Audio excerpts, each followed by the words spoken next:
For over 3 decades, the People's Republic of China has been accused of harvesting the organs of its own citizens by force. The victims are killed in the process, and their organs are used in transplant operations. This organ trafficking is a human rights abuse that affects all of us.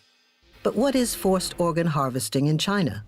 How does it differ from transplant systems in other countries? And what evidence is there that it's taking place?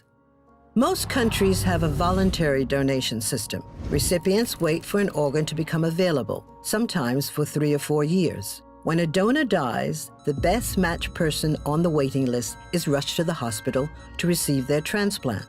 China has a very different system with reverse matching.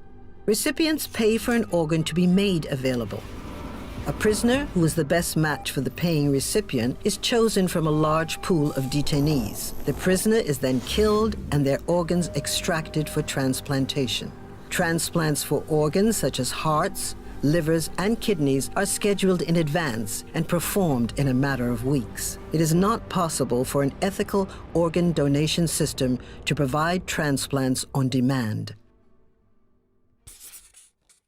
For years, there has been controversy over whether prisoners of conscience are being killed for organs. An independent people's tribunal, chaired by Sir Geoffrey Nice QC, was formed to assess all available evidence. After 12 months, including 5 days of public hearings, the China Tribunal concluded that forced organ harvesting has been committed for years throughout China on a significant scale. Falun Gong practitioners have been one and probably the main source of organ supply. And the vulnerability of the Uyghurs to being used as a bank of organs is also obvious.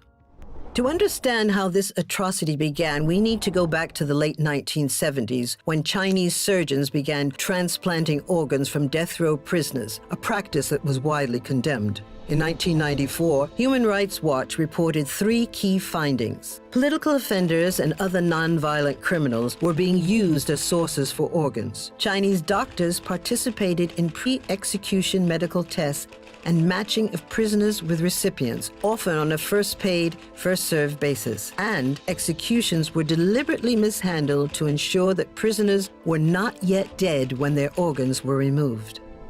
From 2000 onwards, China's transplant system rapidly expanded.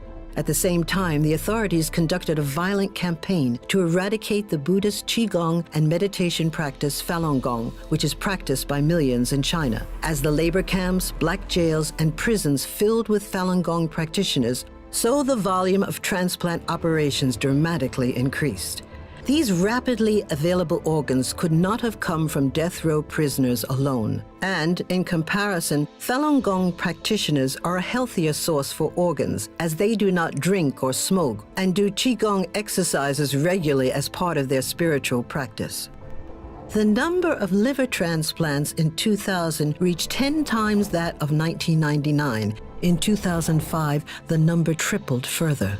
As the Chinese transplant system continued to grow, so did the pool of prisoners. In 2017, Muslim Uyghurs began to be incarcerated in vast numbers, with many reported missing. And although China recently began developing a voluntary donation system, there is still no transparency about the source of organs. From July 2018 to June 2019, members of the China Tribunal with expertise in international human rights law, organ transplantation, international relations, China studies, and business reviewed multiple lines of evidence, including testimonies from relatives of deceased victims, fellow internees, and from Uyghur and Falun Gong detainees who were forced into blood tests and organ scans, including chest X-rays and ultrasounds. Some were overtly threatened with forced organ harvesting. Undercover phone call and video investigations from as recently as 2019 revealed admissions by government officials and surgeons that organs are available on demand, and that Falun Gong organs are also available. In one forensically examined phone call, the former PLA Minister for Health, Bai Zhuzhong, stated that ex-President Jiang Zemin directly ordered the killing of Falun Gong practitioners for their organs.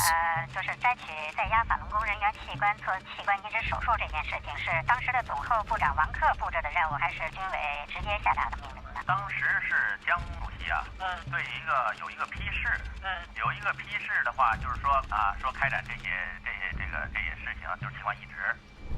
The China Tribunal also reviewed investigations compiling Chinese records, including bed utilization rates, surgical teams, and hospital revenue that show 60 to 100,000 transplants have been performed each year, far more than officially claimed. In 2010, just one hospital carried out over 5,000 transplants.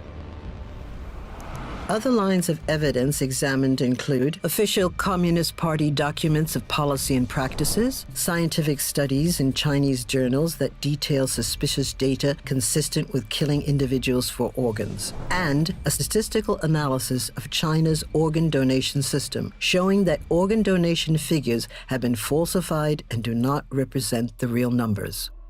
Based on these lines of evidence and proof of other acts, the China Tribunal not only found that forced organ harvesting has and continues to happen in China, it also found that commission of crimes against humanity against the Falun Gong and Uyghurs has been proved beyond reasonable doubt.